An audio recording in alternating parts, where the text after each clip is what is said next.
जी शाजिया मरी साहबा जी।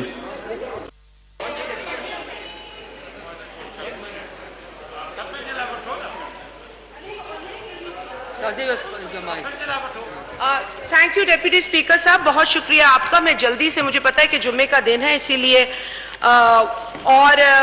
सर मुझे सबसे पहले तो इस अफसोस का इजहार करना है कि जो सेनेट की रिकमेंडेशंस हैं वो ऑनरेबल पार्लियामेंटेरियंस को यहां सुबह टेबल पर मिली हैं, और जिस तरीके से मेरी फाजिल कॉलीग ने फरमाया कि 2 हफ्ते तकरीबन इन रिकमेंडेशंस के ऊपर सेनेट के अंदर काम हुआ है, तो यकीनन वहां पर बहुत जहन मिलकर बैठे थे, minds were applied, thoughts were applied and many ideas must have come, जिसने ट्रांसलेट करके इन रिकमेंडेशंस की शक्ल इख्तियार की है।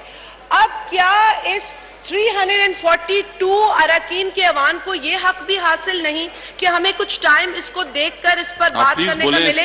सर मैं टाइम बहुत कम मिला है, so I am putting this on record sir. In recommend तो ये पहली बात। सर दूसरी बात यह है कि इन रिकमेंडेशंस पे अब बहुत तवील बात करने का तो मौका नहीं है, also given that it is a Friday today, but sir मैं एक तो इनकी अच्छी रिकमेंडेशंस हैं, एक रिकमेंडेशन जिससे कि मैं as a member of the national assembly शायद मुत्तफिक नहीं हूं, और वो है recommendation number 2, which is the Senate of Pakistan recommends that necessary amendments can be made in the Constitution to give effective role of effective role to Senate of Pakistan in the approval of federal budget, PSDP, public debt and expenditures from federal consolidated funds. Sir, ये हमारे मुल्क के अंदर bicameral system है, it's not unicameral system, इसके कुछ pre requisites होते हैं। So with all due respect for senate, I for one do not think that this is a recommendation that we as National Assembly should agree upon. Sir, दूसरी जो recommendations हैं, मुझे अगर 5 minute दें तो मैं उन पर बात कर जाऊं, आप 5 मिनट दें। सर एक तो जिस तरीके से मेरे ऑनरेबल कॉलीग्स ने कहा, national finance commission award article 160 of the constitution, और नया अवार्ड नहीं आया है, जिसके ऊपर मैंने अपनी तकरीर में भी कहा था, और इससे क्या असरात पड़ते हैं आपके मुल्क में जो रिसोर्स की डिस्ट्रीब्यूशन है, वो यकीनन सबके लिए इस वक्त काबिल फिक्र है, और नए अवार्ड को आना जरूरी है, और नहीं आता तो पाकिस्तान के आइन की खुली खिलाफ वर्जी होती चली जाएगी। सर इसके अलावा आई endorse the 20% increase as proposed in pensions and basic salaries of government employees. Not only I support this, but I propose कि इसको 20% से भी ज्यादा होना चाहिए, और इसको at least 25 to 30% होना चाहिए, given the percentage in inflation. And when I say that, sir, I take you to the Economic Survey of Pakistan.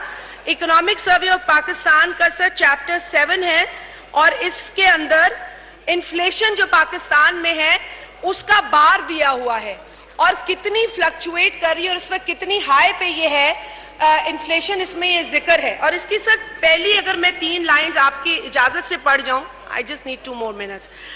Price stability is prime concern of every government, as high and variable inflation not only erodes purchasing power of consumers but also discourages investment. A controlled inflationary environment contributes to financial stability and economic growth. Sir यहाँ controlled नहीं है inflation. आप इस बार को देखेंगे तो आपको पता चलेगा कि यहाँ पर एक मिनिस्टर के दावे भी गलत थे कि कोई गुर्बत पाकिस्तान में खत्म हो गई है और गरीब ढूंढ के दिखा दे। सर एक आपको पता है कि नमाज का टाइम है, आपसे मैं खुद रिक्वेस्ट करता हूं आप 1 मिनट में बात कंप्लीट करें जी please. Sir GST on edibles and eatables, I completely support that. Incentives should be given to young entrepreneurs, I support that.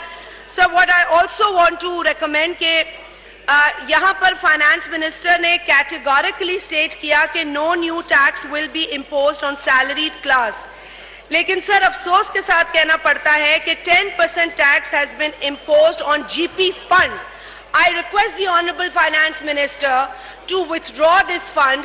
I request the Honorable Finance Minister to also look into the honorarium of the staff that is working here that belongs to different departments. Sir, honorarium promise होते हैं. बहुत शुक्रिया.